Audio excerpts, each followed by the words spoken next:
right, everyone, welcome back to another episode of Reliability BoomBox. My co-host, Seven, aka Peter Horsburgh. Nice to have you all back. Like always, proudly brought to you by Reliability Group of Companies, the Solver product, and Logic. So, last week we did a little bit of a celebration and talking about the joys of celebrating. And like always, we have a lot going on in our lives, and we've had a few wins over the last couple of weeks. But one thing that come to mind for me, and Seven and I were just about to start talking about it, and we actually pulled ourselves up and said, hold on, this is what we're going to talk about tonight.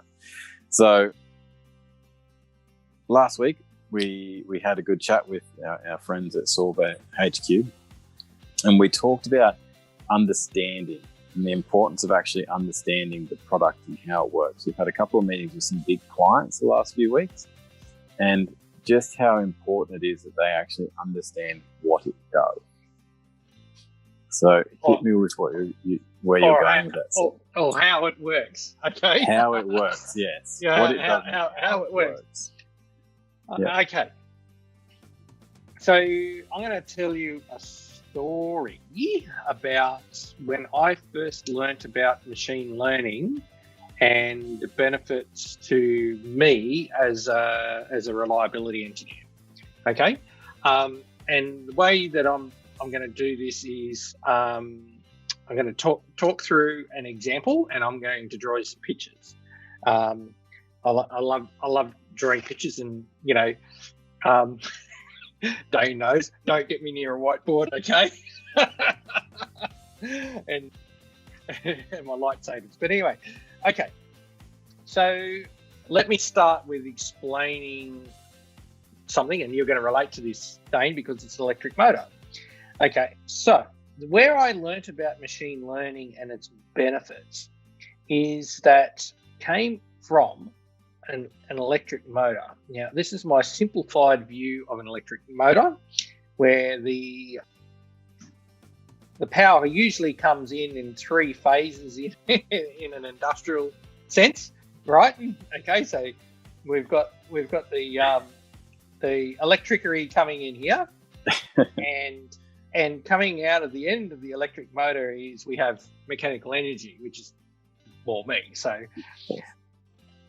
So the electricity goes in here, and we have mechanical energy or rotation comes out here. Okay, now people who know me as having some experience on drag lines. Okay, and drag lines use some really big electric motors to do what they do.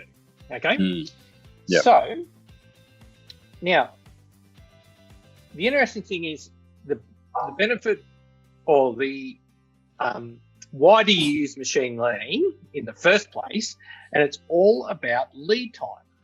Okay. Yeah. It's all about lead time. We're trying to maximize the amount of lead time that we get, or warning time, or PF, or whichever words you want to use. I'm just going to write PF is the accepted standard, and people draw pictures like this, and you get your P and your F, right? So that's your F, that's your P, and you want to maximize that time. Okay. Now, so where I learnt about machine learning, or I had my aha moment, as we call it, around machine learning, okay, was an example of this electric motor that I've just drawn here, okay? And I'm going to change my colors here, because normally what happens is that we actually measure the temperature of these bearings. So this might be your non-drive end temperature, and this might be your drive end temperature. Okay. Now, so we would plug a sensor into each end to measure the temperature and plug it through some sort of system. But if everything is normal, right?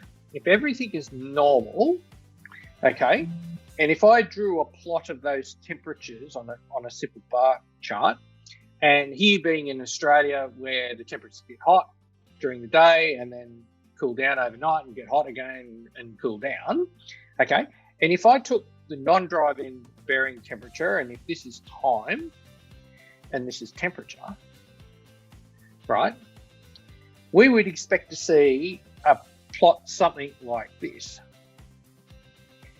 Other than my little wobble that's just turned up here. Okay, I'll just get rid of him because we don't want any anomalies in the data, do we, Dane? That's not a good idea. No. Okay, so that might be our. Let's call this our drive end temperature. Okay. Now, if everything is normal with regards to our bearings, we would expect our non-drive end temperature, okay, to follow the same pattern of this up and down, okay, as it gets hot during the day, even though it's operating. So imagine this is operating 24/7. 24/7, right? So we haven't stopped this thing. We've never stopped this thing, right? In the context of what we're talking about. So we would expect that our non-drive end temperature would follow the same pattern. Yep. Wouldn't it? Okay. If I drew that in a different way, okay, and for those temperatures, because they follow the same pattern, and if we drew an XY plot or a plot of non-drive end temp versus drive end temp, over the temperature range, right, there'll be small amounts of variation, but essentially we would get a straight line. Why? Yep. Because they're varying together. Yep. Okay. So this one might be 55 degrees. Okay. Let's say the temperature difference here, okay, on average is 5 degrees. 5 degrees. Celsius, right? Everyone, for the Americans in the room that listen. Celsius, yes. Celsius. So it's about 120, 110, 120 out of that, something around that. Yeah, in Fahrenheit. Yep. Yep. And I'd have to look up the formula, but anyway, that's another argument. Okay, so we've got this data. We've now got this data in the data streaming in. Yeah. Now, if we have a problem with a bearing, and everyone, the hotter one is most likely to have the problem. So your drive end bearing is most likely to have the problem. Okay. What would you expect to see? Coming back to here, what would you expect to see if you started to see a problem with your drive end bearing? You'd see a greater difference. We see a rise in temperature, don't we? You'd see a rise in temperature in the drive end bearing, which would probably accumulate to a greater difference, yes.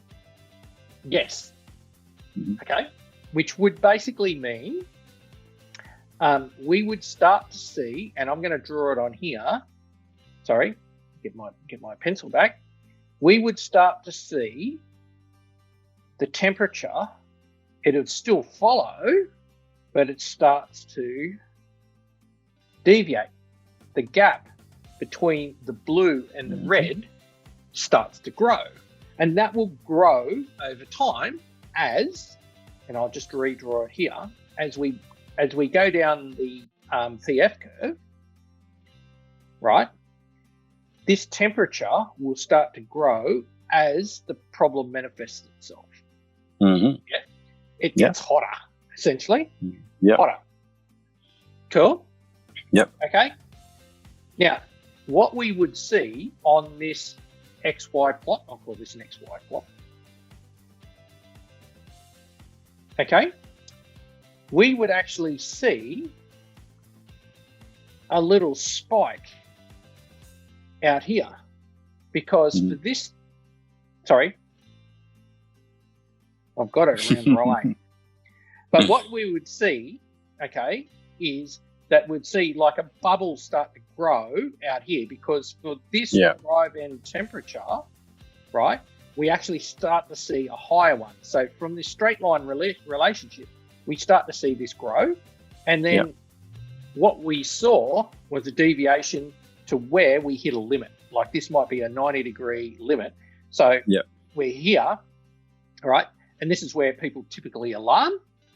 Okay, and this is where the horse is bolted. This is where up here, this is where the horse is bolted, and we've missed the party. We've got no warning time because we're now getting alarms. So once we get alarms, then we've got a problem. That's and people could argue I could set the alarms lower. Yes, you can. However, imagine if you knew that this was happening at this point. Yeah. Okay. So here comes the learning, right? Or this is the lesson that I learned, is that essentially the machine learning understands this straight line relationship. Yeah. Okay. And when the deviation outside this straight line behavior, so this little spiky thing starts to poke out the side, all the machine learning does is simply recognizes I've got a little spiky thing. Yeah. And that's it. And that's it. That's it. And that's it. It's the variation, the subtle variation in behavior, because the machine learning has learnt that at this time, like if the outside air temperature, if I draw another line on there, Dane, sorry. Right. So if the outside air temperature is doing this, right? Yeah. Okay. So this is your OAT, outside air temperature. Yeah. Right. So we're going to operate something a little higher than outside air temperature. Okay. So at this outside air temperature, my non-drive end bearing is, sorry, I've changed my point here. At this outside air temperature, my non-drive end bearing temperature is here. It should be here, but now it's there. So then the machine learning says, hey, I've got an anomaly here. Behavior is different. And it can actually then tell you it's the drive end bearing because it's the one that's behaving different. The non-drive end bearing is behaving exactly normal. Yes. To what it expects. Yeah. So that's my lesson in how I understood how machine learning worked. And it was a XY plot that looks like this. and it had initially a straight line relationship. And when the data started coming in, this is how they do it live. That deviated from that known straight line relationship. Yep. We've got a problem. Something's behaving differently to what we've learned before in the past. Yep. Yeah. And I always really enjoy these sessions, Seven, because it's a bit like I learn something else as well and learn a little bit more about the mechanical world or just how to actually break these things down. And I think what popped into my mind then, and I always look at the human aspect of this. I always like to sort of unpack these things a little bit more.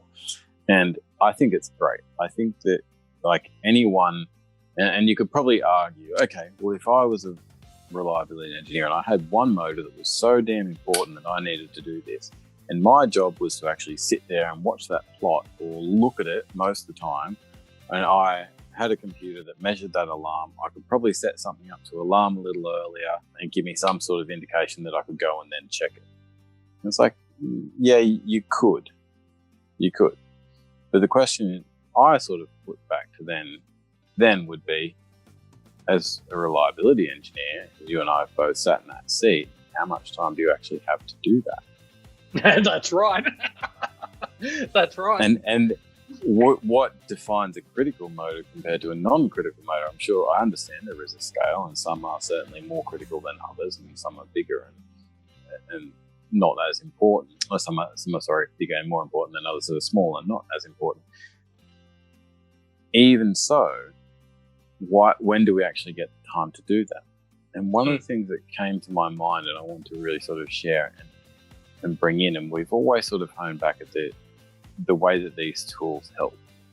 And one thing that I even said to AJ is, from the Solver team, from the head office, is what got me interested in working with Seven and the team here was that we were making people's lives easier.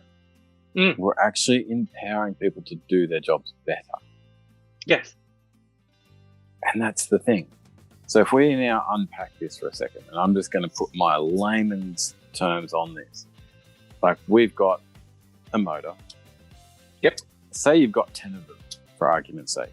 Yep. You know, not unlikely in a large plant. You got 10 critical motors that you need to run. And you're then measuring all of them at drive end temperature, non-drive end temperature. You also got the outside air temperature or ambient air temperature, whichever you want to call it at the time, in there so you can measure the scale. Now you've got all these things going on their wiggly little plots. Yep. At 1,000,000 miles an hour. Typically, as we've discussed, now you're going to get one that barks up. And it goes, I'm alarmed, I'm out. That actually means stop, shut the plant, or this one's going to catch on fire. It could just... this little black duck's been in a plant where it spattered drive-in bearing out on fire. Don't worry about that. Exactly. That's a story for another day. Don't worry. Yeah. So, they could spit out on fire. They could absolutely fail. All of a sudden, you're shutting the plant down completely. Yeah. Go. Sorry, I think where you're going is, so you can have what I call first principles alarm, where you have a normal. Here's your variation, and when it goes through a certain limit, like we said, 90 degrees C, you're in trouble. Yeah. Okay. Now, thought here for a second. People would then go, I could reduce it to 80 degrees C. And one of the questions we get asked a lot about is false positives. Okay. On a hot summer's day, like where you are at the moment in the Northern Territory, where it gets like, the Australian, what is it, the Midnight Oil song? Australian desert lives at 45 degrees. Yep. It lives and breathes at 45 degrees. 45 degrees, there you go. Yeah, it's Midnight Oil. Right. Okay. So we have these wildly varying temperatures, and, it may be normal for the bearing to get to 80 degrees under that situation, right? That's normal. Whereas if you try and tighten up your alarms, you're going to have, you're going to be essentially doing work for no reason, because that's actually normal. Now, so where the machine learning comes in, because it understands the differences. The relationship. It's the relationship, the difference in behaviour from what's been learnt. Yeah. Yeah, and 100%. And I totally agree. And I think that's a really good point, and just sort of driving that home. And what I'd like to, I'll circle back to the other thought that's in my mind at the moment on this, but I just want to talk this through for the audience and for the people out there. And certainly we want your comments, your input, your thoughts. But if you've got this difference, if you've got this point where, like we said, maybe it does reach 80 degrees on time, maybe it doesn't, but all of a sudden there is a vast difference, like the non-drive end is at 60 degrees and the drive end's at 90 degrees or 80 degrees, like there's a difference. It's no longer 5. You've got something that should be barking up. A lot of our current tools, without sitting there looking at the data, looking at the information, you're not going to see. So it's often when the event happens, which actually then puts you in the, literally could be the firefighting mode. You're shutting down the plant. You're actually stopping things, trying to turn things off, trying to rush to get repairs. It's all push. And we've talked about it before on the podcast, because it's one of the biggest things that I feel these tools can bring, but it actually is empowering engineers to start engineering again. Yes. With no criticism to, like, it's all with compassion and care. All of us know, like, I've worked with a lot of engineers, and we've talked about the technicians and how a lot of it is sort of that plug and play, and they're not understanding. For a lot of reliability engineers are doing the maintenance planning, doing the shuffling, doing the breakdowns. You're trying to fix it on the run, and a good win, and we spoke about it last week, a good win would be fixing a repair quickly. But if you've got the opportunity to identify these little variances and the machine learning to pick it up. Or even like we talked about last week in the podcast, where we saw the dashboard and we saw the bump in the road. And we'll talk about that again in a second, because we had quite a good conversation about that with the people who own that data. But you're able to actually get the information beforehand and be proactive in doing the repairs. And all of a sudden, instead of being the reliability engineer that's the pain in the ass to the maintenance supervisor who's like going, when can we get this truck out of service? When can we get a shutdown on this piece of machinery because we need to change out this? When can we do that? You start to be proactive in the sense of saying, hey, we've got this that needs to be repaired, replaced, or greased, for lack of an argument. But we have a long period of time to do it in. When's your next opportunity? Yeah. And there's no pressure now. It's a... Yeah. So I was just drawing a picture here. So most plants, okay, this is the end game. This is the end game, right? This is the end game. If this is time, whether I'm talking fixed plant, mobile plant, manufacturing plant, any sort of plant, okay? You could be talking about a farmer. It's the same thing. Oh, even farmers as well. So we've got operating time, which is our green bars. Okay, and in between is what we just termed as a shutdown. Yep. Or a maintenance window, or whatever words you want to choose. We stop the plant to maintain it. Okay. Yep. Talking generically. So what our aim of the game is, and this is the whole idea of maximizing lead times, is that we want to put the work that we need to do in the windows that we already have, okay? Because we don't want to shut the plant down in here. That's bad because it disrupts production. That's not our role. Our role as reliability engineers is to produce a period, ultimately, 100% reliability in those periods. Right? So 100%. Okay? Now, if I use an OEE analogy, availability, rate, and quality. Okay? 100%. That's our reliability, availability, rate, and quality. Okay? Now, people argue that reliability engineers are all in the availability camp. Cool, that's fine. I can handle that. But what we want to do is essentially, if we're here at this point in time, and we know that we've got I'm going to just change my tool here. We know that we've got to shut down at this point in time. Okay. We want to be identifying, this is where the lead time comes in.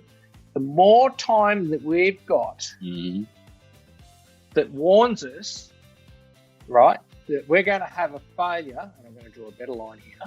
The more time that we've got that we're going to have a failure right here. Okay. And we can do something about it right there in this next shutdown coming up. Because here we can see the beginning of the PF curve. We can see the symptoms happening. This is where machine learning is a tool in the reliability engineer's toolbox, because using the existing data that you've already got, like the temperatures on a motor, we can see that variation of the behavior earlier than what a human would recognize. Machine learning does that bit, and the human does the organising to get the work into that shutdown. I think too, what it buys the reliability engineer more time to think and process the thought through, because what also came to my mind when you started doing this graph and when you got just near that end bit, it's like, okay, yes, like what work are we going to do in this shutdown? And people argue, I've always got tons of work to do. There's always too much stuff to do in that period and not enough. I believe you will start to find that the work in that shutdown can be minimized. You can actually, if you're understanding the plant better, and if the There's certain things that could be. You're nodding. You see where I'm going. I'm seeing where I'm going. Yeah. Yep. There's certain things that you might usually do in that shutdown, say a visual inspection, where you might go to these 10 motors, seems we're talking about the motors, and you might grease the bearings or check the bearings. It might be, I don't know, you could tell me if there's other things that you might do. But there might be certain things that you would do that you go, well, hang on, that piece of machinery is actually running really well, and we don't need to do anything with it. Its likelihood of going beyond, it's not showing any signs of imminent failure, concern, or wear. And correct me if I'm wrong, 7, I believe if you do have a particular piece of equipment that would actually start to wear and deteriorate, and there are the standard maintenance tasks that you need to do at general intervals to actually maintain them, i.e. grease the bearings and so forth, the machine learning will start to indicate that. Because if we're talking about, say, a bearing, for example, and say it does contain grease, and again, you can tell me if I'm wrong, because it's like just talking off the top of my head. With the greases, I think. Yeah. Anyway, keep going. Let's see where it ends up. Let's see where it ends up. So you've got this motor, you've got this temperature. It's doing its normal thing. Say every 12 months you actually re-grease it. Yep. You lubricate it. If for whatever reason it didn't get done at 12 months, that grease would start to not work as efficiently, potentially get hot, dirty, wear inside the bearing. Yep. Indication would be heat in the bearing. Yes. I'm going to agree with the concept. However, this is my personal experience with grease. Yes. Okay. It's either there or it's not. Yeah. Okay. So the PF interval on grease, right? So most people, right? Sure. This is my personal experience, and vibration people may have a different opinion on this, and that's fine too. But this is my experience and story. So if I was to draw a normal, like people normally draw the PF curve like this. Yeah. Right. And if this is 100% condition and that 0% condition, which i.e. it's failed, okay, you see this degradation in condition over time, if you know what I mean. Okay. So you see this, 80%, it's 80% good, 60% good, down to 0 and it's failed. And I just want to chime in. That was kind of the thing that I was aiming at. So maybe my interpretation of grease wasn't the best, but this is what I was aiming at. Is you're going to start to see that. So we're going to see that degradation, and in the machine learning, it's going to be a variance in behavior. Yep. Yeah. Okay. So the behavior is going to get wider. Yes. Yeah. Okay. However, with my experience with grease, if I was to draw just to clarify on the grease one. If I was to draw the PF curve on grease, it looks like this. It's there, and then all of a sudden it's not. It's not. It's usually because someone's cracked it, ran into it, and it's whatever. It's like I've had an experience where a vibration guy has gone out and done vibration measurements, right? Okay. On the Friday and on the Sunday, and this comes back to this story, we've got a drive-in bearing popping out of an electric motor on fire because it ran out of grease. Right? True story. True. And that's where my experience comes from. So, because this little black duck got called into the operations manager's office to have a police explain, right? Okay. So, with grease, yes. But if you're talking like a wear-related problem, okay. So if you're talking, like now we're getting into failure modes, so we're talking about different failure modes here. So a lubrication failure mode in the case of grease, I would suggest PF interval is going to be really, really short. Okay. However, if we're talking aware-related failure mode, so in other words, what's happening is you're going, like most things can be greased online, and you should grease them online. Yep. Okay. So we can acknowledge that greasing probably wasn't the best example. But that's okay. That's okay. Well, we got a story. We got another story. We're learning. We got a story out of it. Good. Okay. So we recognise, for instance, okay. Let's use the machine learning, and if an output of machine learning is what we call an anomaly score, right? Mm. And if I was to draw a little, and this is time here, okay, and what happens is that the machine learning gives us output, and anything sort of between, I didn't put on there 60%, right? Mm. Somewhere between 40 and 60%, right, is normal behavior to handle normal variation. Yeah. Okay. So, in other words, if I was talking about my straight line plot where we put the so if this one looks like this, okay, we're normal behavior. Okay, it's sorry, I've drawn that arrow around the wrong way. It's normal behavior. Okay, yep. But what happens if you get this happening, right? And the rule that we use is if you go past 80%, you've definitely got a problem. Yeah. And then in your wisdom, we go, we'll re-grease the bearing. Awesome. So we do that, and the machine learning goes, oh yeah, comes back down, and it might hover around here, and then it goes back up. 2 days after you, let's say it's 2 days after you've greased the bearing. Okay. There's a leak in the grease somewhere. Well, no, I would suggest that's wear of the bearing. Okay. Very good point. The bearing's worn out. Okay. Yes. Yep. So, like, what's the first thing you do when you have a hint of a problem? Go and put more lube in it. Right? Yep. General practice. Pump it full of grease. Pump it full of grease. Yeah, right? Never have to. And you do that, and the problem goes away, and everyone goes, "Yay, we fixed it!" But then 2 days later, it comes back. Like, bugger.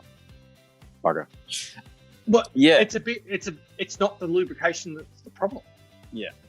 Yes. Yep. It's not the lubrication that's the problem.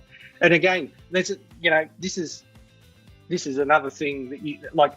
The machine learning is a tool in the toolbox. It's not the ultimate tool. It's a tool. Exactly. Yeah. And you're totally right. And I think we saw the point that I was sort of getting at. If you just scroll back down, just to circle back a little bit. Scroll. Where we've got those shutdowns, now your role, and it's already the role of a reliability engineer and the shutdown team to actually go, okay, we've got this imminent failure, or usually it's actually, I'll correct myself, usually it's we've got this piece that actually needs replacing, and it has failed, and we're limping through in some other way, shape or form, or we've just cycled something through at end of life, and I'll actually circle back to that one in a second. Instead of having all these firefighting moments in the shutdowns, all of a sudden you're doing more proactive things to actually prevent failures. So it might actually be to go and change the bearings on this motor and,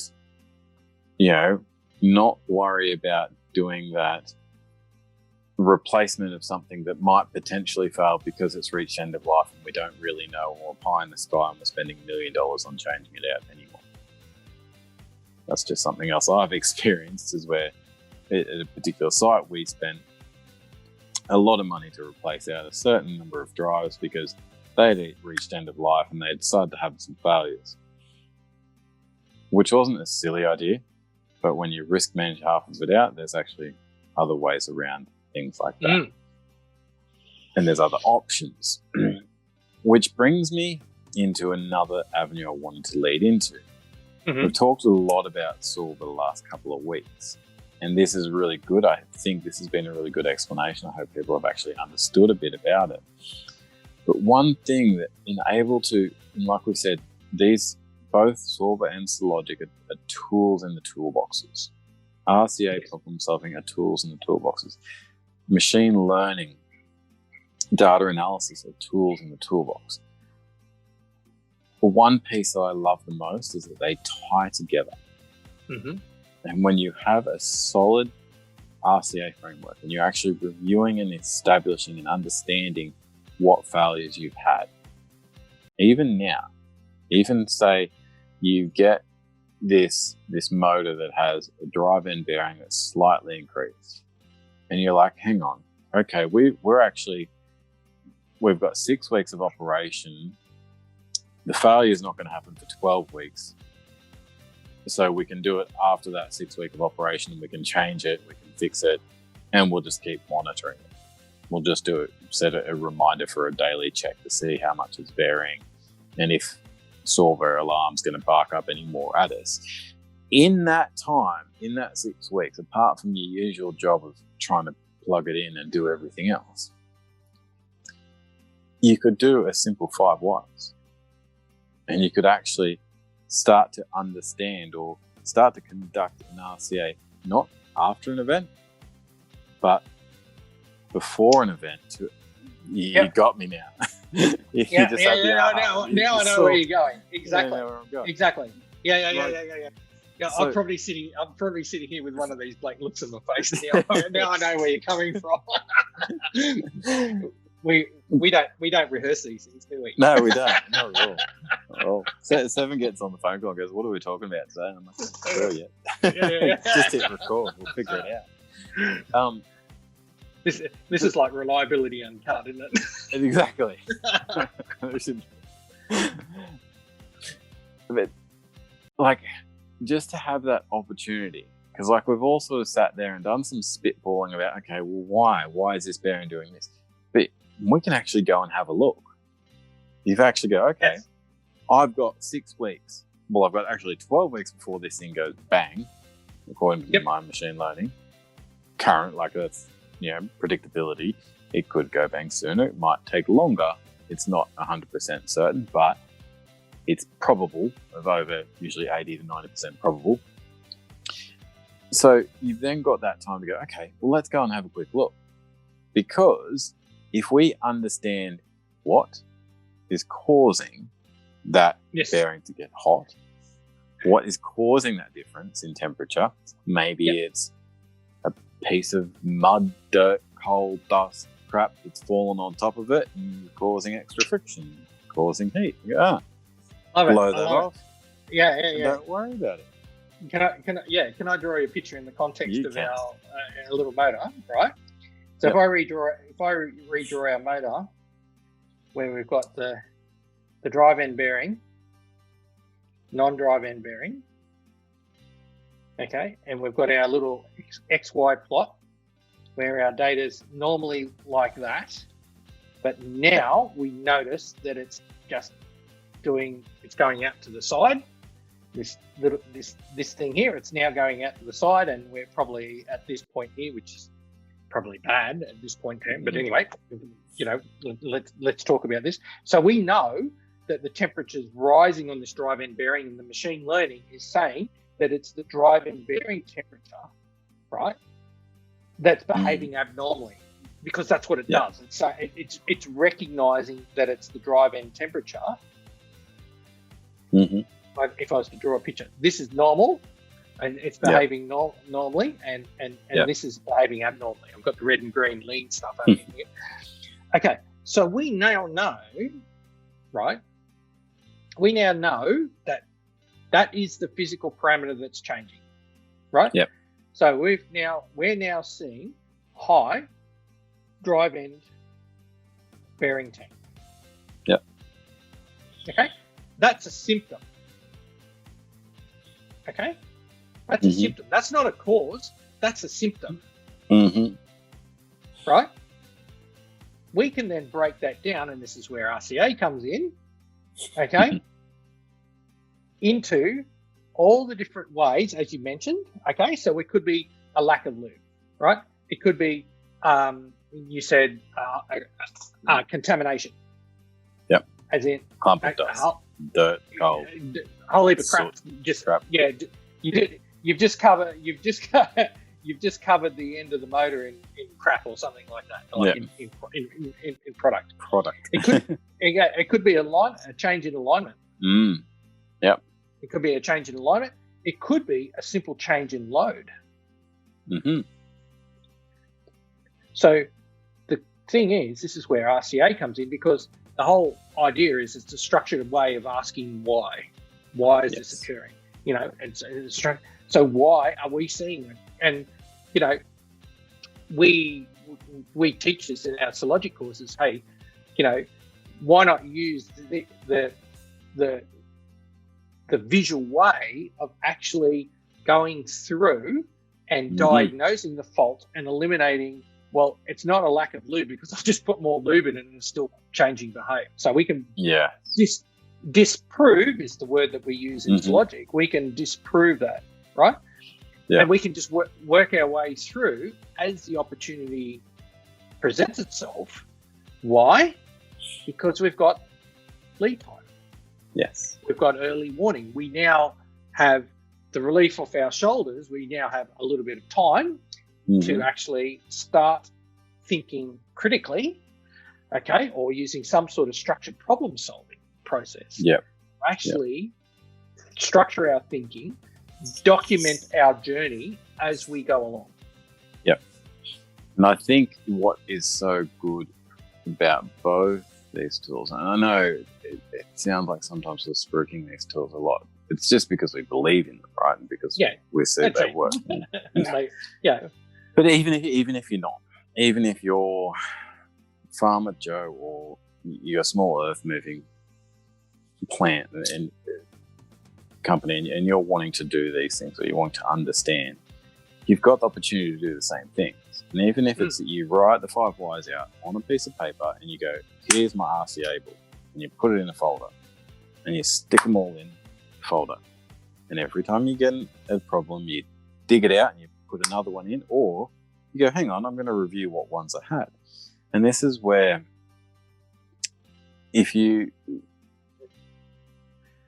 engage your team to actually go through the process, and every time these sorts of things come, I go, hang on, we've got an anomaly. We've got 12 weeks before it fails, but we've got a shutdown in 6 weeks. So we're going to organise a shutdown. They're going to go and we're going to temporarily put in some time, but tomorrow I'm going to duck out there and I'm going to have a look. And I'm going to do a simple 5 whys.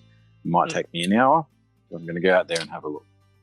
And you might go, well, since I'm going out there, we know the best thing to do is bearing. Let's just pack it with some grease anyway. We'll take the grease gun out and, take them, we can get to it, we'll do it. You get out there and you do your 5 whys. You pack it with some grease. You check if there's any contamination. And maybe on your way out, you just do a quick, okay, well, what could it be? What could I be looking for? It could be an alignment issue. It could be a load. It could have been ran into. It could have had, a couple of bolts loose on the mount, and so it's actually shifted in position. That's your alignment. That's your alignment. In your alignment, and or if it's driving a belt or something else, it could be getting extra load. One of the shutters could be open too much. It could be anything. Well, for extra load, we could. Well, most of these high voltage motors measure the kilowatts going into the thing. We might see a subtle change in the loading on kilowatts. Yes. So we can, by using that structured problem solving process, it's not like, I know that some people they call it experience. They know where to go and look. But fortunately or unfortunately, whichever words you want to, however you look at this, okay, you may not have that experience to go and have a look at these things, and you might just need to structure your thinking in a different way to say, hey, I need to look.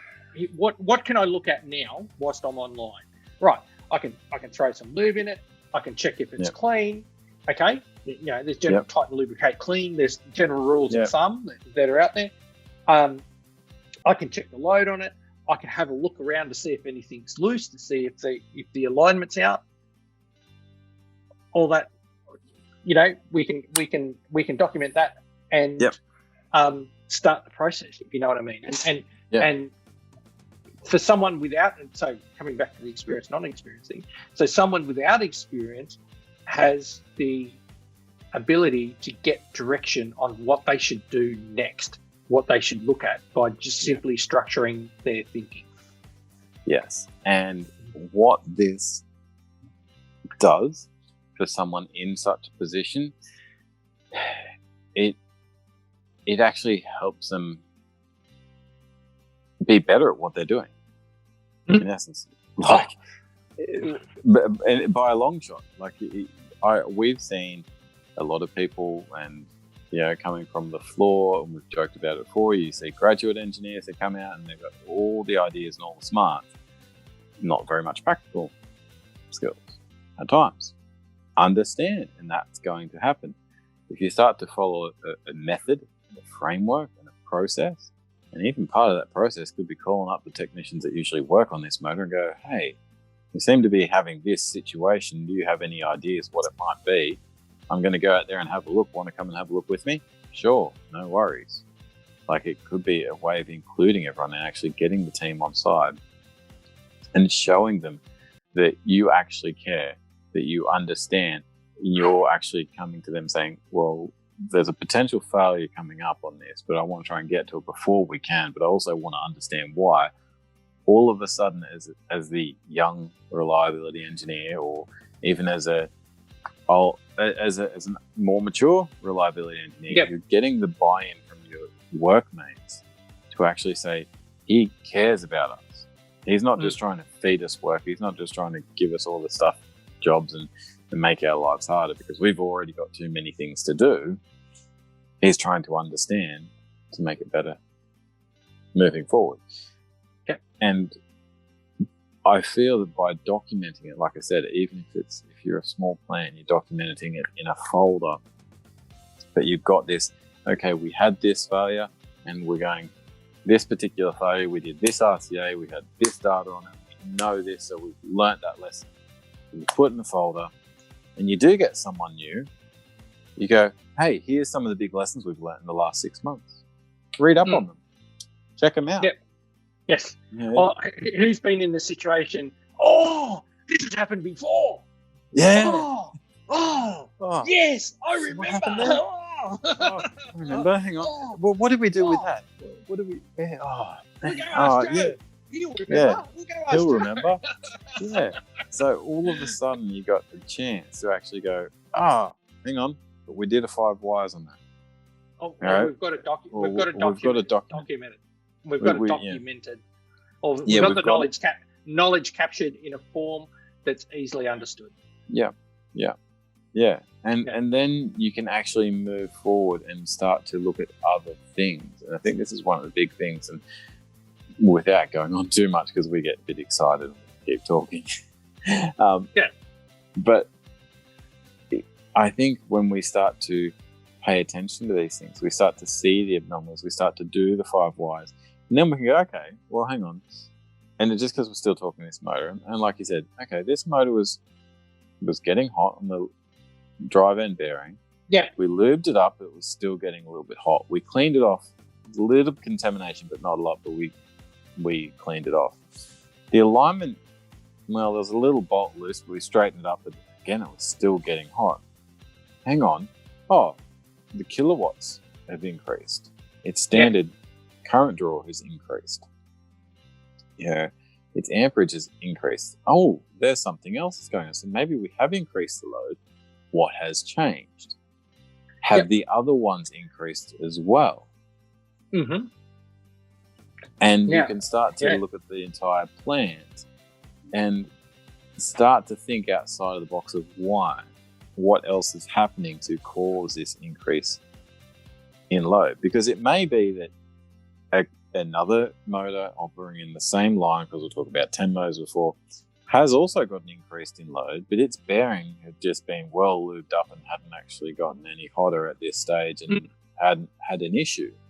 or maybe it was just in a well-ventilated area and it wasn't as clear on that anomaly score. True. We changed the environment. Yeah. So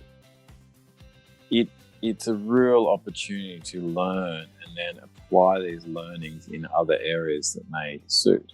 And by buying ourselves time, and this is probably the point I really wanted to hit home with people, is by buying ourselves that lead time before failure and using these frameworks, you're reducing your thinking process.